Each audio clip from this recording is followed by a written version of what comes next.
না, আমার নবীর শাফায়াত নসিব হবে না। রক্তে লাল হইয়া যদি হুসাইন 2 রাকাত জুমার নামাজ পড়তে পারে গো, আজকাল থেকে কথা দিতে হবে জীবনে কোনোদিন জুমার নামাজ ছাড়তে পারবা না। জুমার নামাজ আদায় করতে সময়টুকুন দিলে নামাজ শুরু করে দিলেন, রুকু সিজদার কাজ শেষ করে তাশাহুদে বসে সালাম ফিরানের আগ পর্যন্ত কাছাকাছি বসে বসে এই যদি সৈন্যরা নামাজের ভিতরে প্রত্যক্ষদর্শীরা বলেন এক একটা করে তীর মারে হুসাইনের গায়ে। ডান দিক দিয়া যদি তীরটা মারতো, বাম দিক দিয়া বেরিয়ে যাইতো, সামনে দিয়া মারলে পিছন দিয়া বেরিয়ে যায়।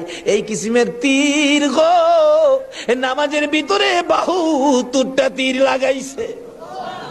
হুসাইন সালামটা ফিরাইয়া নানা গো কইয়া কালতে কালতে জমিনে গড়াগড়ি শুরু করে দিলে।